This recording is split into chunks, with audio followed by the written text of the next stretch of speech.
Ia adalah salah satu dari 500 orang paling berpengaruh di dunia. Fokus hidupnya tidak pernah jauh-jauh dari dunia pendidikan. Siapa dia? Anda ini kan dulu merupakan salah satu anggota komite tim 8. Kemudian Anda menjadi salah satu anggota komite etik KPK. Mengapa sih Anda begitu concern terhadap pemberantasan korupsi? Republik ini punya begitu banyak persyaratan untuk maju, berkembang, dan potensinya luar biasa. Yang menghentikan ini adalah korupsi. Korupsi itu faktor penghambat yang luar biasa bagi peningkatan kesejahteraan. Korupsi ada 3, Mbak. Korup karena kebutuhan. Kalau kebutuhan hidupnya, kerja misalnya nih, gajinya hanya cukup hidup 15 hari, terus 15 hari berikutnya apa sebulan? Ya dia terpaksa harus korup, bukan? Ini korup karena kebutuhan nih. Di situ sistem pergajian harus diganti. Jadi kebutuhannya terpenuhi. Lalu yang kedua, korup karena keserakahan. Ada tuh yang korup karena serakah. Udah terpenuhi kebutuhannya, tetap aja korup.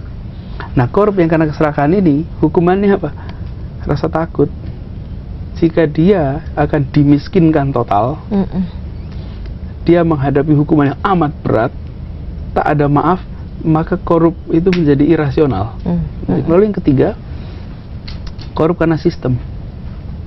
Sistemnya, meskipun orangnya mau baik, sistemnya membuat dia korup. Prosedurnya membuat dia terlibat korupsi. Nah, ini perbaiki sistemnya. Wacana pemiskinan menurut saya harus didorong. Ya. Pemiskinan. Kalau hukuman mati gimana, Pak? Hukuman mati itu, jika sistem hukum kita sudah sempurna, saya rasa nggak masalah. Tapi masalahnya hukum kita ini sering tidak, manusia itu nggak bisa sempurna. Bila ternyata terjadi kekeliruan, bagaimana mengembalikan nyawa yang sudah tiada itu? Dan begitu mereka dimiskinkan, hartanya diambil alih untuk negara, nanti biar para ahli hukum yang memikirkan klausulnya. Tetapi sebagai pilihan, sebagai sikap bangsa ini harus tegas. Dan di situ menurut saya tak ada ampun untuk mereka. Saya merasa giliran kita nih hari ini untuk memerangi korupsi secara all out. Dan itu harus dibangunnya sebenarnya dari rumah. Maksudnya? Menurut saya integritas itu harus dikembali menjadi tonggak utama. Dan itu mulainya di mana? Di rumah. Caranya menumbuhkan integritas? Orang tua adalah pendidik terpenting untuk integritas.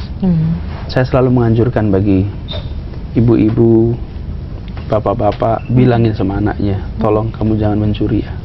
Ibumu tidak melahirkan pencuri, dan ibumu nggak melahirkan koruptor. Jangan sekali-sekali kalian korup.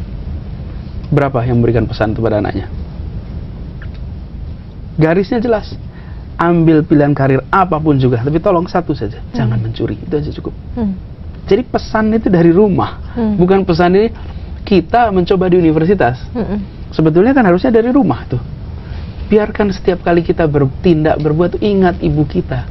Ada anak yang tega untuk bilang sama ibunya, Bu, saya jadi pencuri.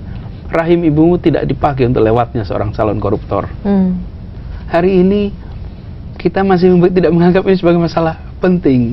Kita masih bilang pokoknya cari karir, bahkan yang menjadi masalah untuk bisa lulus, orang tua ikut beli ujian, orang tua ikut. Kan itu dari rumah, bukan? Bagaimana berharap anak-anak ini menjadi champion untuk anti korupsi ketika dia menyaksikan di rumah justru menghalalkan segala cara. Inilah menurut saya kunci kalau kita mau memperbaiki.